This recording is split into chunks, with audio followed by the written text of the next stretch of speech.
Yes, good morning from Amsterdam.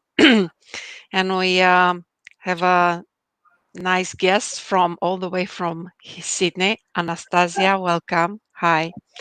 Welcome. And we're going to talk relationships, but before we do that, let's have 1 minute meditation to get in. Um, my father-in-law died yesterday, so I would like to dedicate this minute actually to everybody who experiences the departure of a loved one, especially during these times when you cannot even say goodbye face to face. So let's connect to our hearts for a minute and send love to everybody on this planet who goes through this experience of losing somebody they love. Catalina, what was his name? Vincent. I would, Vincent. I don't know if those who are watching us are familiar with Oponopono. Yeah, I was planning maybe to finalize with the Ho'oponopono if okay with you, and you can guide us through Ho'oponopono. But let's do just simple one, connect to the heart and send love. Yeah, Yep. and we finish with Ho'oponopono. Thanks.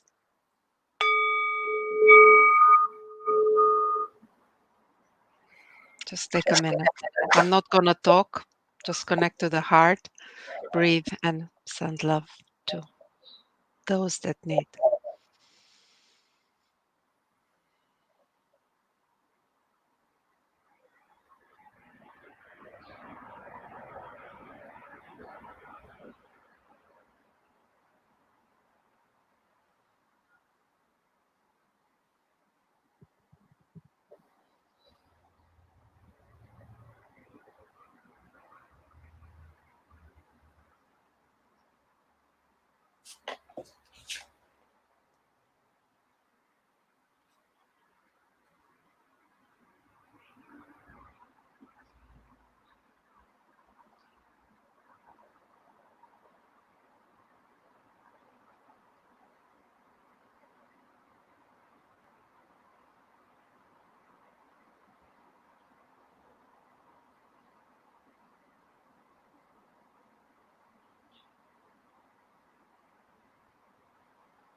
So let's talk relationships, and she's wonderful in helping people have wonderful relationship. This is Anastasia Cortez, and some of you maybe met her a couple of weeks ago, and some of you know her very well. She's a Ukrainian-born Australian author, public speaker, life coach, and philanthropist. And she competed professionally in bodybuilding for 9 years. And afterwards, she found her passion in working with women globally, sharing the wisdom of a true path of love that makes an ordinary relationship an extraordinary one. She also helps with companies to help them communicate effectively by teaching the DISC profile. And oh, I love this. She spent 10 days of silence in Blue Mountains, close to Sydney, in a VIPASSANA retreat, and a month in a Osho ashram, India. Oh, I love we have many things in common. Beautiful. So, relationships. It's honey, and there are also hotspots. Do we start with the honey or do we start with the hotspots? What do you think? Well, it's like asking questions. Do you want me to tell you the bad news or the good news first? What do you You go. prefer? You go. Um, Regardless whether you prefer to start with the good news or the bad news, all I can share with you that if you have a good relationships, it means you have good rituals. If you have bad relationships, it means you have bad rituals, because everything that you have with your partner currently, this is a result of everything that you do every day. And I do currently work with women and men from basically all over the world. And it's interesting that patterns of behavior is always the same. And the main problem in the relationship, when people don't trust each other's intent. So as long as you can agree with each other, never to question the intent, even if the behavior doesn't look, like it has a good intent. What if we can just agree that you will never wish bad upon each other, and then you can use a structure rather than to attack and saying how dare you to do that. What if you would start asking, for example, for help? Said, I really need your help to try to verify and clarify what has really happened, because the meaning I give was this and that. So that has been very helpful, because what happens if you, like majority of women, not to say all of us, we have a tendency to do stacking. So if our partner does something bad, and I don't know whether you have a partner or whether you had a partner or whether you had families and you had imagery of how the families do operate, majority of the time something little happens, and then another thing little happens, and then our monkey mind goes on a rant, and we do stacking, like you did this and this and this and this. And when we do stacking, we forget to equally give energy to the good things that happened with this person too.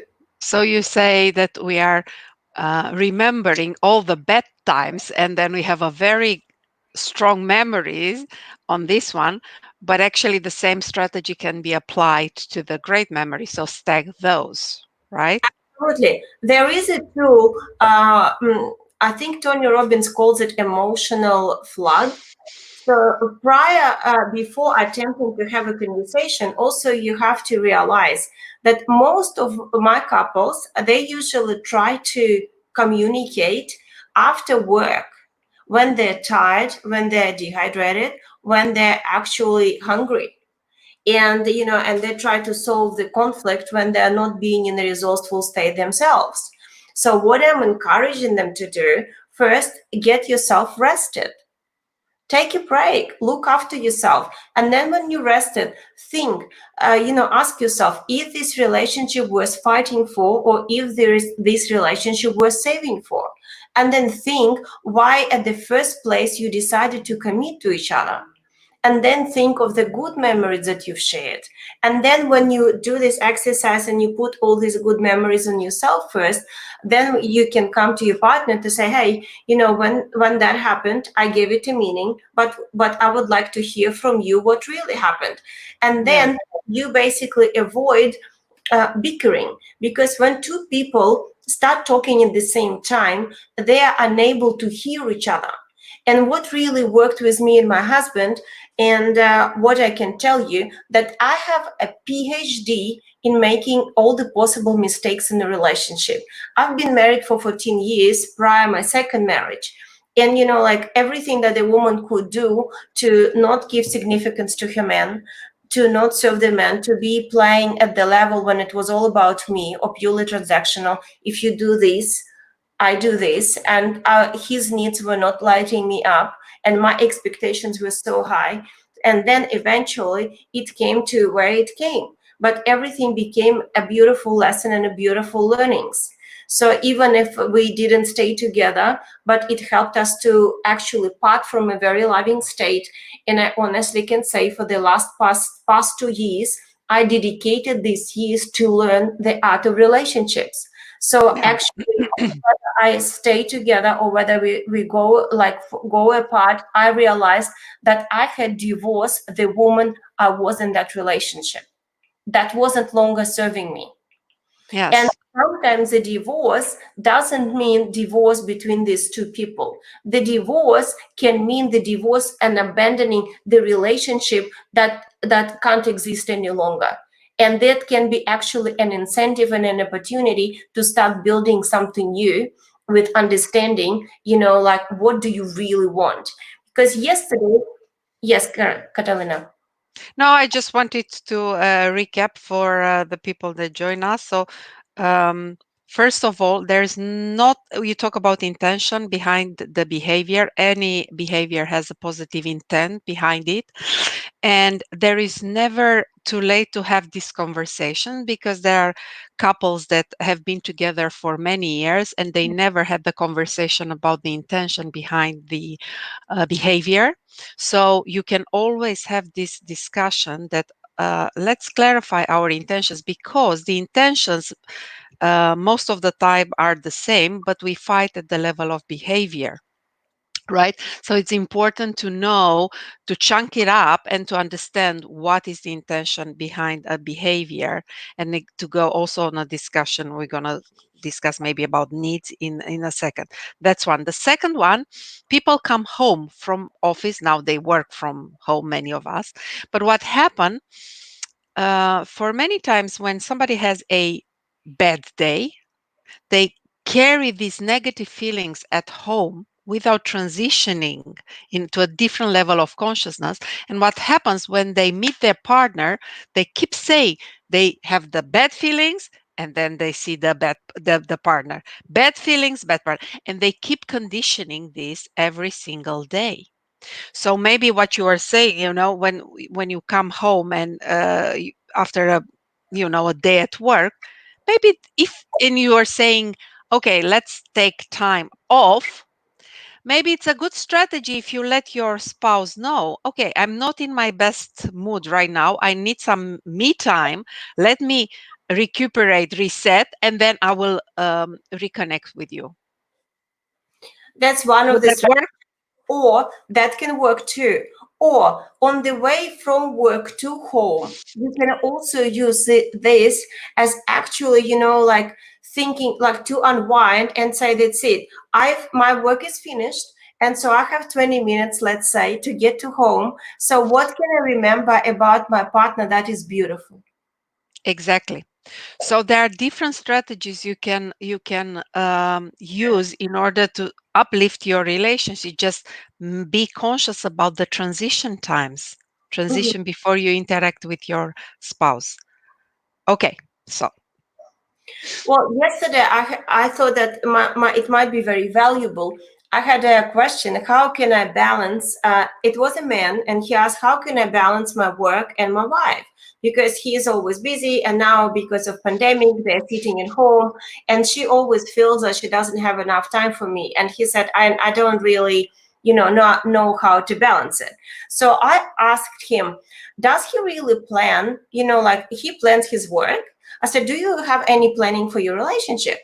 And he was like puzzled. He's like, "What do you mean? How can we plan relationship? How can we measure relationship?" And that's a beautiful question, because if you have, we all have a wheel of life.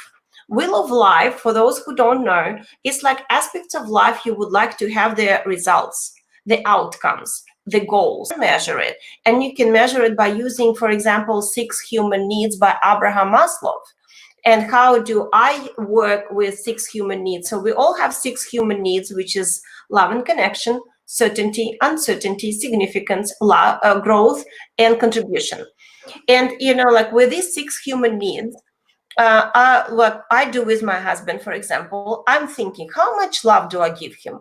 Usually, I think I give him a 10. How much significance do I give him? I always think that it's a 10. How much variety and significance and growth and certainty, right? And then I'm asking my husband, how much of my love do you feel? Oh boy. And that's a different story. Because when I think that I give significance and love at a 10, he feels it at a 6 and an 8. So for us, we use it as an incentive, like, hey, what needs to happen so you feel it at a 10? And he would tell me, for example, I would feel even more significance if you do this and that for me. I would feel even more love if you do this and that. And we do the same, for me. yeah, So we see how much I feel comparing to what he gives. And that's what I suggested to this couple. And I asked them, like, when, for example, you now sitting both at home, right? You work, work, work. I said, do you decompress in between tasks? He said, no. I said, well, look what happens. Ideally, after you completed one task, You should go for a walk, hug a tree, kiss a spouse, have a tea with your spouse, do some energy cleaning exercise, just to give your body, like that the energy cleans, that this Yes. stuff is done. So, and that's how you, and then you don't get overwhelmed and bombarded. And then, for example, you can schedule a tea time with your spouse in the kitchen. So you have a tea Or break. via Zoom if you are separated because of the Yeah, corona. There yeah, are cases as well. yeah, absolutely. Because I'm currently long distance with my husband, and Catalina, right before we went live, she said, "So when are you going to see each other?" I said, "Well, we see each other every day on WhatsApp video calls and on Zoom, right? So, but we are not too sure when we are going to see each other in person. But what we try to do, like for those who are long distance, we would have the screen open, and we wouldn't be talking. Like I would be doing my thing, he would be doing his thing, but because our screens are open, we feel the presence of each other. So we Right. do it. So we try to think outside of the square. How can we keep making our relationship grow? Because we've been in a long distance relationship, now we are long distance marriage. So by the time we're working through visa and other procedures, so we use it as an opportunity to go deeper with each other. And the growth was like exponential. And the thing that like I believe we come into the relationship to grow as people. Yeah. And when we talk about the needs, here's the thing, don't get stuck people in a certain model of needs, either Maslow, Tony Robbins, whatever. It's human needs. And then they are quite straightforward. Everybody needs to connect with each other, to feel love, to feel safe, to feel they are growing, right? So use whatever vocabulary you use in your day. Six human needs, it's a base. We took it further with my husband because besides six human needs, we have such an area in relationship as sex. We also have an area as energetic connection, like touch. We also have religion or spirituality, right? And this Yeah. is also important components of relationship. So Yes. everything that's happening between you. So I've been asking him like spirituality, and he gave me, I think, a 6. When I gave him a 10, I'm like, what's going on? Like, like I thought we're both at 10. And he's like, well, the truth is you've been born and baptized Orthodox, and I've been born and baptized Methodist. And he said, I believe that we should be under the same commonality. He said, I don't mind to convert being an Orthodox, but we have to think and talk about it, whether we both decide to go this way. Because like we are not really religious, we're very open. So, but I thought this conversation is a beautiful opportunity and opening for you to know each other and to know you as a couple. Because Yes. also what happens if you have children? Ideally, first of all, you should have common faith, whatever it might be, energy, universe, higher power, God. And then when you have the energy, then you go and you put each other first. And then you put children. So first you look after each other, then you both look after the children. But with families that I work with, usually children, they become gods. And parents put them on a pedestal. And so the mother, when she comes home, she runs to her children and not to her husband. Yes. And same thing with the husband. And the thing is, you have to also think, how would you like your children to build their families? Because like they will model your behavior. And Correct. I think that's very, very important because like our children will never do what we say, they will do what we do. We do. Yes. And that's how it was for me personally. That's how I started this journey, because I would like my mission in life to share what is possible with my daughter and hopefully generations to come, because it is possible to have happy, extraordinary relationship when you're passionately loving each other. And also another thing for those that are married for many years, like my case, because it's easy, it's easier when you move to a different partner because there are different the chemicals, biochemicals in the body give us even more nice feeling good hormones when it's because it's the need for uncertainty. You have something new. But the same if you have a relationship with somebody for a long time, even more, you need to nurture that need of uncertainty, the surprise, that adventure, um, seeing things, the curiosity, because you want to see new things or the things with new eyes. So it's very important to be conscious about this and nurture it. Okay, let's move to some hotspots. Money, money, money, money in a relationship. Money, That's a big one because, finances. Yeah, I believe the quality of our lives is in direct proportion of the quality of the questions we are asking ourselves. And yeah, I'm currently working with a man who is making a lot less money than his spouse, and that's very challenging. yeah. And the main problems what I witness in a relationship, there we define our value based on the income we're producing. When Many the people do. Yeah. Many people do. But the Hmm. truth is our value, our inner sense of value should be irrespectively of the income. Because the truth is, if I make $1 million a year now, I can lose it tomorrow. If I have nothing today, I can make $1 million tomorrow. It's life. Yes. But our inner value should stay the same irrespectively. Even if your spouse is making more money, it doesn't mean that you should be devalued. If anything, it means that if you're a man, you can be still a protector, a supporter, and a lover, and a backbone for that woman. And at the Or the same other way around, or depending the who is other the. way around. With Yes. the other way around, like I would go, like if you're a woman, you can be serving, you can be loving, you can be supporting, right? So it's a different dynamic, And but I would like, because in some culture, it's important, maybe women bring more money at home and make sure that you don't emasculate the men, right? So absolutely. And the thing is, that's nothing to do with the man. It's a question you ask yourself: how can you support the man? Because I also know a family in Australia. He never worked a day in his life, and she's got like a 9 to 5 job. But saying that, can we say, is it fair to say that he never worked a day in his life, or he was looking after the house and he was bringing their daughter to school and he was like doing the household?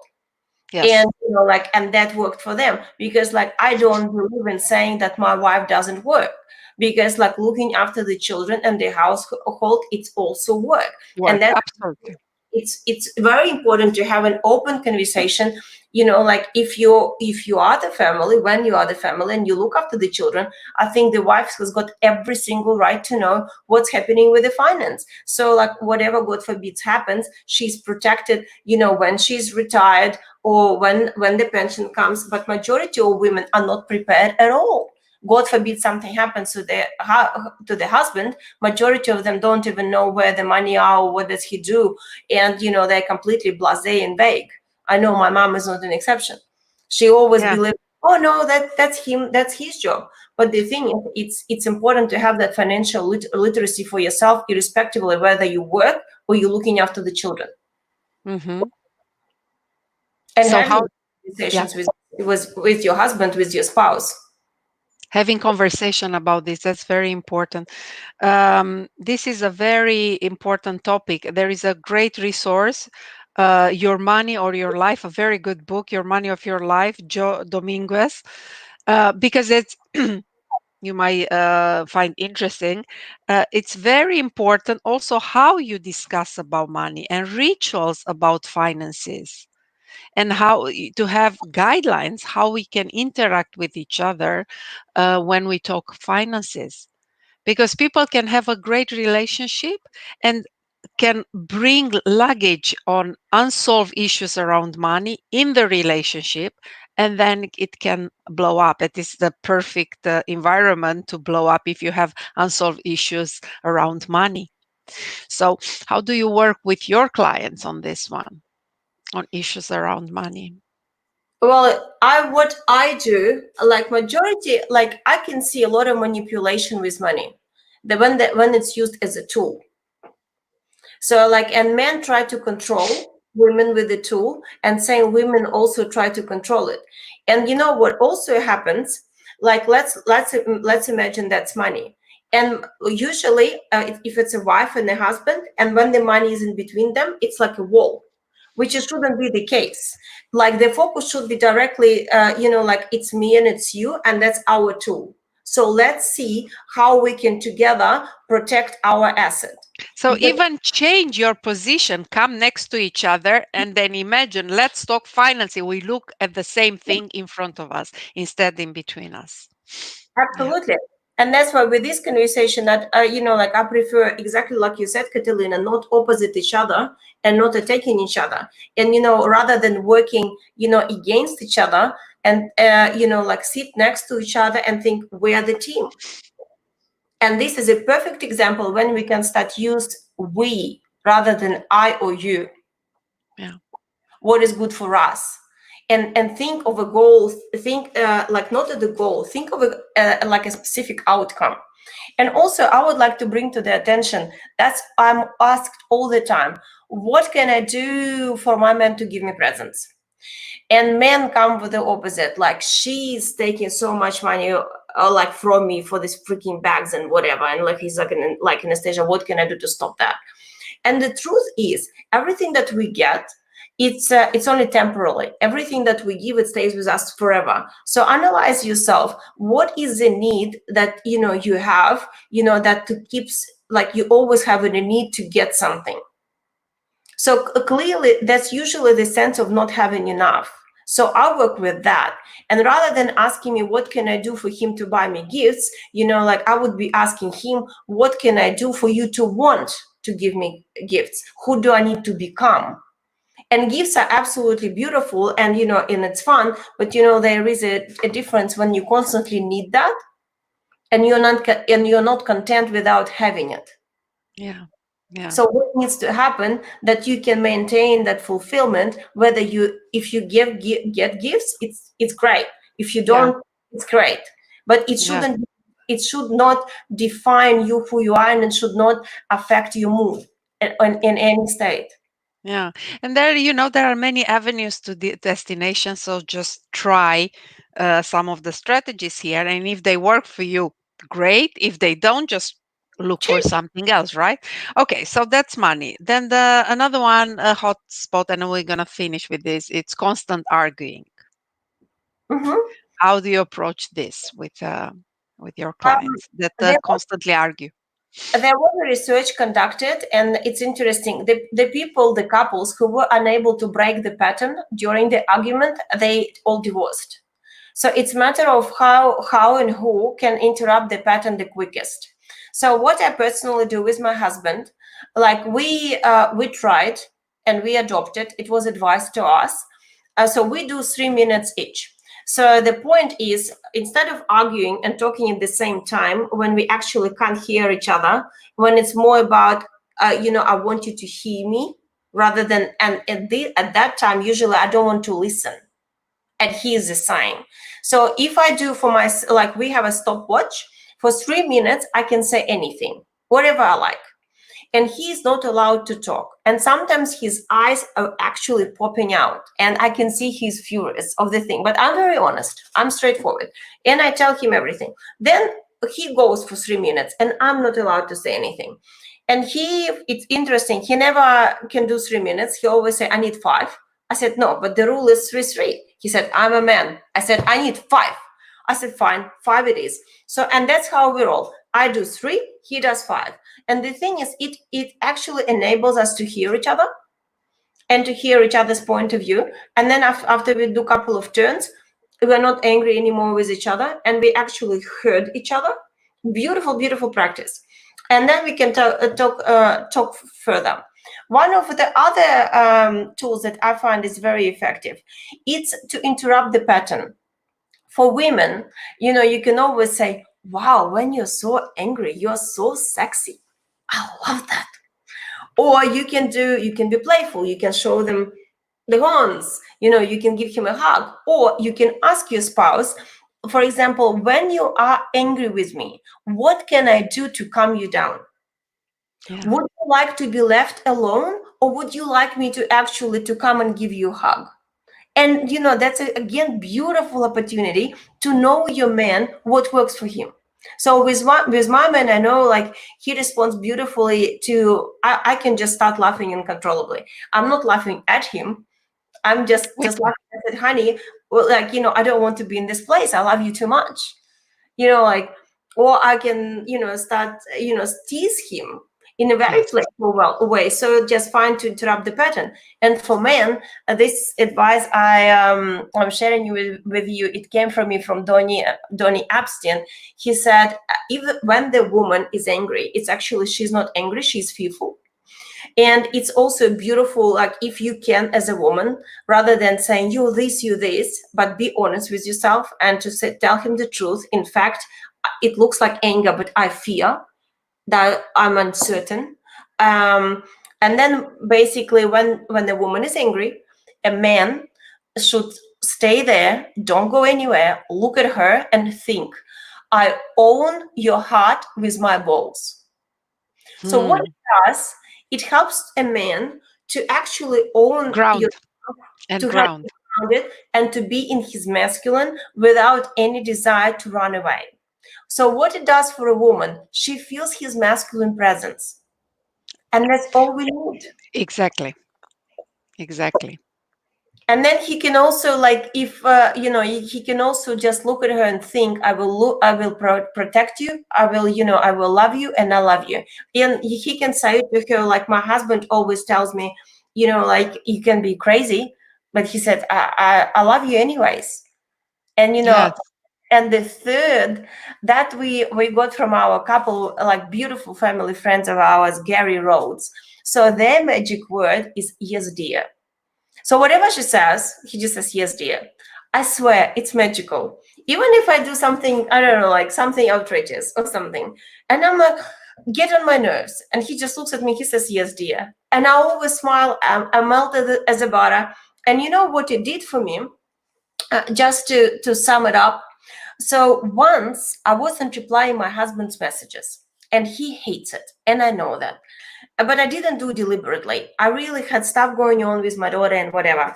So he sent me a text message. He said, Anastasia, first I was very upset and I thought that how dare you? I hate when you don't reply my messages, and I've seen that you saw them. And then I realized you were not loving yourself at that moment. So he said, I meditated and I send you even more love. And Beautiful. my heart just exploded. So rather than punishing me for being absent, he gave me even more love. And he said, I realized you were not loving yourself at the moment, which was true. So now I do the same for him. So rather than jump on his throat and accuse him in something that he does or doesn't do, like, I give him love, because I know when we do something wrong or we think it's wrong, we beat ourselves more than anybody else. And there is nothing worse when your partner is beating you up as well, on top of yourself beating yourself up. So Yeah. when I can see that he is beating himself up, now I give him love, and the vice versa. And we came to a beautiful opening that now I've realized that that I needed to step up my game, because whatever I say, he never reacts. And I have a bad temper. I can get feisty. Like, he just had a personal assistant and I needed some passwords, and I'm like, can you give me the passwords? He's like, talk to our personal assistant. I've said, next minute, I'll be always talking to your personal assistant, I can't even reach you, and da da da da. And I went on a story. Mm. And then I've realized, like, wow, that's actually, like, instead of me appreciating this beautiful man who is killing an elephant, like doing his hunting, Yeah. like, I went on the rant and I was costing him energy, and I've realized that his behavior was a beautiful reflection where I needed to grow. Yeah. Yeah. And I said, and he said to me, he was waiting. He didn't tell me how I should behave. He said, I just were there present for you to see that so you can rise up. Right. And that's what Beautiful. I suggest for you to start doing that, rather than Yeah. telling your partner to do that. Start Yeah. doing And that, yeah, and then start, watering secretly watering the seeds. I learned from one of my meditation teachers. Start noticing what's good in them and tell them when you see them what. doing them. So then you have strong love and emotional bank account with your partner as well. Thank you so much, Anastasia. It's always very inspiring to chat with you, and you're very wise. Hope you come again to chat with me live. Um, And would you like, as we discussed, to maybe finalize this chat with Ho'oponopono? sure. I will definitely with Aponapona, and just before we go to Aponapona, just the last, like, magical wand advice I would like to give you. When you talk to your partner, rather than telling him what he shouldn't be doing, think in your mind, what would you like him to do instead? Because men usually respond to praise. Yes. And so Less to criticism. Yes. yes, and I then mean, they respond to criticism on short term, but on long term, if you want sustainable relationship, go to praise. Yeah. and the example I always give, when my husband before wouldn't open the door for me, I would criticize him for that, and I would say, you have no manners. And now with my current husband, knowing my mistake now, when he doesn't open the door for me, I said, honey, when you open the door for me, I feel like a queen. And he does it Beautiful. with pleasure, and there is no charge. And we would like, I don't know, like, Catalina, are the followers familiar with Ho'oponopono, or shall we explain, or we Some just of go? them, and please explain it. We did it several times, but for those that who don't know, just please explain it in a very short Uh, uh, manner. in in a very short way. So there was a Dr. Hugh Lin. So he was treating patients in a psychiatric wards, and he wouldn't go and see them in person. And then he was a Hawaiian doctor, and he would just look at the history of their disease, and he would just say four phrases: "Please forgive me. I'm sorry. I love you. Thank you." And the patients were getting better. And then his practice was taken by Joe Vitale, and there is lots of practices. And what it means, so when we say, please forgive me, I'm sorry, it doesn't mean that you've done something wrong. And it doesn't mean that you're apologizing because you are guilty. What it means, I'm so sorry that this situation was created. And Yes. please forgive me that we are going through these challenges, meaning Yes. that it wasn't our intention. And you can use this practice if somebody is sick and they're not present with us. If somebody passes away, we can mention their name and send them blessings this way through the practice of Ho'oponopono. And it's vitally important to even say your own name and do Ho'oponopono on yourself first. And for Yeah, and Ho'oponopono, it's basically the resetting. You go to the point zero, so you can start fresh. It's like also like a beautiful, energetic, in a way, shower. And you can use it also in your family dynamics. I always go to bed, always, when before I fall asleep, I fall asleep with Ho'oponopono, always, every single day, and I so sleep well. now, like, if you would like to, I would like you to open your eyes or have your eyes closed, whatever feels more comfortable. Place both hands on your heart, and I would like you to think of, first of all, just say silently your name. And after you say your name, you just say, please forgive me. I'm sorry. I love you. Thank you. Now I would like you to think of people who are not longer with us, people who passed away, and just to say those names one after another, giving them your presence and your love and your energy. And then we say, please forgive me. I'm sorry. I love you. Thank you. And now I would like you to think of all the people who are suffering and who are sick and not well, and just wish them health and wishing them so everything would just like turn out in the best way possible. We mention their names, we feel their presence, And we say, please forgive me. I'm sorry. I love you. Thank you. And now I would like you to think of all of the people that you love and shower them with unconditional love.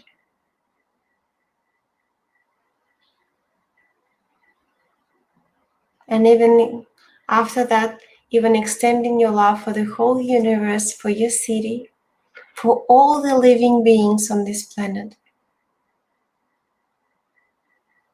And then we say, please forgive me. I'm sorry.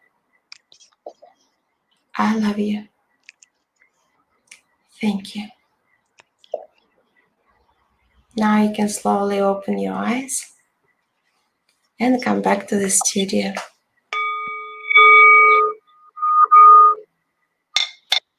Thank you so much, Anastasia. Let's meet again and talk sensuality, sexuality, tantra. Absolutely. We can also talk about difference between the Fem- clitoris energy and the womb energy yes, and the special yes, yes, feminine essence and core. yes. And let's bring some practices that I do, you do, and share with people so they have amazing, spectacular relationships. Thank you so much, Anastasia, and much love to everybody. And see you next time. Thank you. Next time. Have a great day.